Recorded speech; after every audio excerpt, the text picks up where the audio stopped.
Alright people, let's go back. Let's go back in time to Y2K. Not the computer chip, no. The year 2000. The year where everything was chrome, where bubble architecture was a thing, and, of course, the year that brought us amazing fashion and music. Whether you were a pop, hip-hop, rock, punk, metal fan, everything was available. It was also the year where a wonderful game called Deus Ex came out. The game that predicted 9/11. This game is filled with so many conspiracies that if you were to buy into every single one of them, you will have to admit that I'm gonna be honest with you.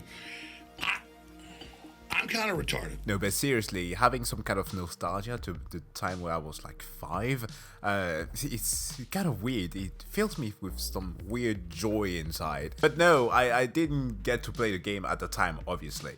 I got to play Deus Ex way later because I started my first entry into Deus Ex franchise was with Human Revolution, which is, what, 25 years before the original? Or is it 15? I can't quite remember. It's in 2027. It's not that far. Hopefully by that time we'll be uncovering the shadow organization that is the Illuminati and everything else in between. Also, every health sector in the world will be privatized, and our only saving grace will be people who will be ordained by God himself. The reason as to why I say that is a quick flex for those who like to argue in Christianity. You already know that the main character for Deus Ex is called JC. Jesus Christ, Human Revolution, Adam, Jensen. In 1 Corinthians, I believe 5:45, it says that the first man was, the first Adam was a living being and the last Adam was a living spirit.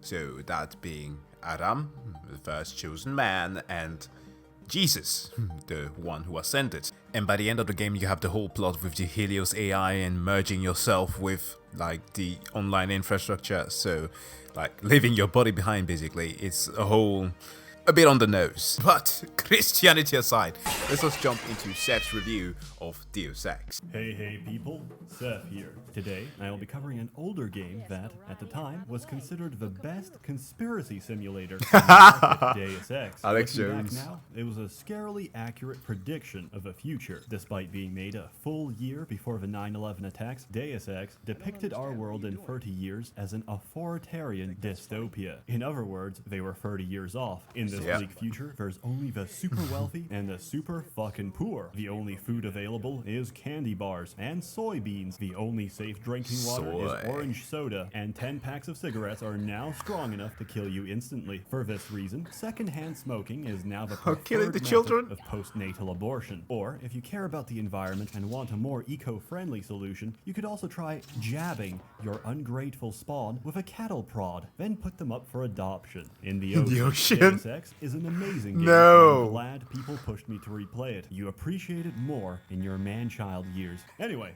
plot. You play as JC Denton. The JC stands for Jesus Christ, Denton. Jason You're Bourne. one of 2 nano-augmented brothers trained from a young age to be elite agents of UNATCO, the United Nations Anti-Terror Coalition, which was founded after terrorists bombed the Statue of Liberty. And as expected, everybody thinks it was an inside job to justify increased surveillance and create a supranational entity that could operate outside and above the jurisdiction of individual countries. This is nonsense. The true purpose of UNATCO is to protect you and all free citizens of the world from terror, a war on terror, if you will. Your job is to investigate, arrest, and kill terrorists across the world, but not talk to them, because that's how they get you. They get in your head. They start making you ask funny questions, and before you know it, bang!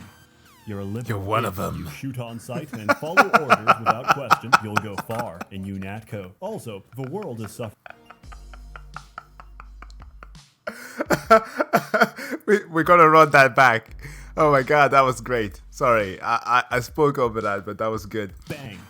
you're a liberal. If you shoot on sight and follow orders without question, you'll go far in UNATCO. Also, the world is suffering an outbreak of infectious disease called the Grey Death, and the only cure for it is a vaccine called ambrosia. Well, it's not really a vaccine. A vaccine would treat you, not temporarily halt progression for 48 hours. Did I mention there's not enough vaccine to go around? But just enough to make sure the most important members of our society get it, namely bureaucrats, politicians, and any person with wealth and influence. That's quite a coincidence, isn't it? But don't think on it too much. That's for philosophers. Don't be one of those Greek homos. Problem is, these terrorist groups keep stealing shipments of ambrosia, and Lord forbid, if ambrosia gets into the hands of a poor, I'm gonna have a stroke. It's not a pretty world, JC, but we all gotta make sacrifice. Hold on, what's the name ambrosia inspired from again? I have to do a quick Google search for this because it's like bothering my mind. Okay, it says here that in ancient Greek myth, ambrosia is the food or drink of Greek gods, often depicted as conferring longevity or immortality upon whomever consumes it. It was brought to the gods in Olympus by doves and served by either Hibis and Ganymedes. What? I don't even know. Anyways, back to the main dish. Some more than others. A lot more than others. Anyway, I won't spoil too much of a story for you, but let's just say that in Deus Ex, the ruling elite control all of the banking, communications, and biotech industries. They were all in a happy agreement, exploit and steal from everybody else. It was harmony. It was peace. Then, one of them said, we have an incurable virus. Why the fuck do we need the rest of you? And now, they are no longer in a happy agreement. Every secret society, the Illuminati, the Bilderbergs, the Rothschilds, the Bogdanovs, Wu-Tang Clan, they're all in complete turmoil, and it's all a grand conspiracy for control of the modern world, for enacting a new world order. Unfortunately, you're caught up in the middle of all this, and like it or not, your choices and actions will shape the world. Those are the military. Don't think I won't report this. For better. Oh no, he's going to harass Shannon in this one, isn't he? Jesus Christ. Or worse. By the way, Denton, stay out of the ladies' restroom. That kind of activity embarrasses the agency more than it does you. Gameplay. It's very good. There's a fuck ton of controls, but they're very good controls. In case you have lost your keyboard since the last video, I recommend getting a new one. The UI records absolutely everything. It's fantastic. You can even add your own notes. Skills are self-explanatory, and as intelligent gamers, you will receive no explanation. Throughout the game, you get assigned to missions from UNATCO, but each location is pretty open, forcing you to investigate and fulfill side objectives in order to progress the main story. You get rewarded for exploration constantly, so there's no reason not to do it. Strangely, the NPCs of Deus Ex have a habit of dropping iPads everywhere containing their banking details and not changing their recovery passwords. Throughout my playthrough, I have encountered not a single person who gives a shit about their financial well-being, leading me to believe that NPCs in this game are actually quite realistic depictions of people living in the first world. Let's talk about setting. Most of your missions send you out to cities. Then, you head back to the UNATCO base on Liberty Island. It's actually really nice to visit UNATCO headquarters in between missions. This is pretty much your home. You can talk with your boys, break into closets, hack everyone's computer, and get sexual harassment charges from HR. I've already reported you once. UNATCO. We only recruit the best of the best to keep you safe. As Denton, you can use different tools to meet your objectives. I do believe that like Deus Ex Human Revolution has the equivalent of a Shannon.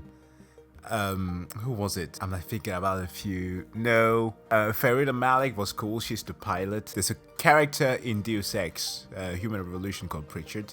He's like one of the main ones, the hacker working for Sarif Industries, a prick, Richard. I believe he's either like your landlord or something, at least the one who owns the apartment complex, who was supposed to get the mirror that you ordered because Jensen at some point after his operation smashes the mirror because he doesn't want to look at himself, the transformation that it did on him, and she's acting like a complete stuck-up B-word, and seriously, it was one of those moments where I felt like Yeah, of course, the games are connected. Like, they had to pull some of the elements from somewhere. Depending on whether you want a loud or stealthy entrance, a trigger-happy or non-lethal solution. At the start of a game, you can even choose a starting weapon. Of course, the only correct option is the Gep gun for silent takedowns. You can equip yourself with whatever you can get your hands on. Some examples are cattle prods, pepper sprays, and return of the Chinese basketball. nanoblades that refold themselves 1,000 times each second, just to flex on the Japanese. You get most of your weaponry by stealing shit from other people. You are a bionic superhuman. They can't stop you. Sometimes you'll be forced to pay for certain items or services. This is rarely a problem, since you can get most of your credits by hacking ATM machines. Shooting in Deus Ex isn't so much about speed. It's about waiting in a corner for your aiming reticle to shrink small it doesn't enough work. to actually hit your targets. Without training, this takes about a year. With training, this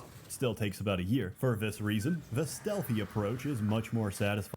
And I thought that like the Game of the Year edition would actually had a bit of improvement on it. No. You peek out behind corners, and then you shoot people with tranquilizer darts, and then you run away as they scream and pass out. By the way, did you see what happened to the soldier we sent into the statue? He turned up unconscious. No, sir. Friendly fire? Not so friendly, I'm afraid. Nah. I have opened an investigation. Dismissed. Just be careful, because sound travels in this game, and if you accidentally drop a soy packet on the ground, the seismic tremors it creates will set off every alarm on the level. For more lethal solutions, you could just use a gun, but what's the fun in that? As a nano-augmented god, you can crush people by the sheer weight of your thighs. J.C. Thick Denton. Death by Cyberman Snoo Snoo. Not what I was expecting to be thinking about when clicking on this video. Fills his victims with terror in their last breathing moments. There's plenty of other augmentations you can install, which take up mutually exclusive slots on the body. No matter what you pick, they're all pretty useful, and upgrading them only makes their powers more ridiculous. Throughout the story, you go to a variety of locations and speak to a huge number of people. Even unimportant side characters usually have several lines each, and the dialogue itself is fantastic. I heard that he was a frequent visitor to this compound. Do you know him? The Romanos path is closed to Guilos. JC's perpetual autism also adds to the mood of the game. He's so deadpan and emotionless that he turns serious conversation into unintentional black comedy. Oh my God, Daddy! What a shame. He can't really be. There must be something we can do. He was a good man. What a rotten way to die. As the story develops and UNATCO gradually gets infiltrated by clandestine organizations, you can uncover a lot more about the plot Gunter. by being inquisitive. There's a huge fuckton of lore spread throughout minor characters, computer terminals, newspapers, and books. As you learn more, you can start putting the pieces together, find out who's pulling the strings, and practice your Latin. Also, this game predicted nuclear war between India and Pakistan. They're only 1 year away from becoming a superpower. Lord help us all. Real talk, searching carefully and reading everything pays off big. It can even let you completely bypass some of the hardest fights in the game. By modern standards, Deus Ex has the graphical fidelity Oh, my of eyes. vintage pornography. But Oh, what the hell, Seth? Seth? However, Can the man not, for the love of God, put a warning sign? I guess it's somewhat blurted. if it's still an eyesore for you, you can try GMDX or the Deus Ex Revision mod. They both make it very pretty. The sound design is great. Everything sounds clear and crisp, which makes the world feel genuine and authentic. Are you sure you pressed the right button? I do not We make need an mistakes Unreal of that Engine kind. remake. Your hand might have slipped. No, I wanted orange. It gave me lemon lime. The machine would not make a mistake. Now, there we jump into the conspiracy theory of this. There was a whole gig with this machine that like they intentionally were feeding them something wrong to consume, and when they suddenly couldn't get it, it was so genius. This game, I mean, damn, it's the immersive businessman. sim, but He knows I like orange. So you think the staff has some kind of plot? Yes, they do that on purpose. The music tracks are nice too. I sometimes keep the UNATCO conversation theme playing when I'm calling with the shareholders. want big giant cocks. Deus Ex is wonderful, and it doesn't take too long to finish. It may very well be the definition of a perfect game. I give it an excellent out of however many children I tased during my playthrough. My dad says you can't get anywhere if you can't keep a secret. Damn it, Timmy! You're not supposed to say that! That is the secret! You betrayed the law! So please, give it a shot. It's very cheap, and it still goes on sale from time to time. It's not for everyone, and by that I mean, if you are an illiterate, subhuman troglodyte, and you've somehow managed to evade the special needs wrangler long enough to watch this video, well, firstly, that's actually very impressive, good job, but you might not enjoy this game as much. But if you are capable of having an attention span, you'll find a plot that captivates you from start to finish, with moral and ethical questions raised that leave you in a slightly higher state of being. Of course, Deus Ex takes a very extreme view of the future, but you must remember that with each day we do not question or challenge our leaders, extreme becomes absurd, absurd becomes implausible, and implausible becomes a reality. What is it, mister? I'm really hungry. You don't look that bad. Tell me what you know about the NSF. I knew it. Someday the NSF is going to win, and I'm gonna give them your description with your stupid shades, and they're gonna kick your ass. As always, more videos to come, so stay tuned. It will also be much more upbeat. Don't worry. A warm thanks to the many members of a Merchants Guild. And they wonder why it is that they removed children from the Deus Ex games. No, actually, correction. I do believe that there are children in Deus Ex Mankind Divided. They're like plots involving people having to recover the children as people are trying like to evade what was the location again? Prague? Yeah, the Czech Republic. Man, no, we are not diving into Russia, Ukraine stuff. I am not making reference of that. That is so fucking sad. Anyways, guys, thank you for checking out this video. Thanks for Seth for allowing me to check this out. And with that said though, if you liked the video, you know what to do. Hit that like and also subscribe button to see more. And I wish you all to have a wonderful day. And yeah, if you are Ukrainian right now and you're watching this video, as one has commented before, God be with you, man. And I hope that you at least manage to have a laugh here and there in this perilous time. But yeah, have a good one nonetheless. See you guys in the next one. Bye.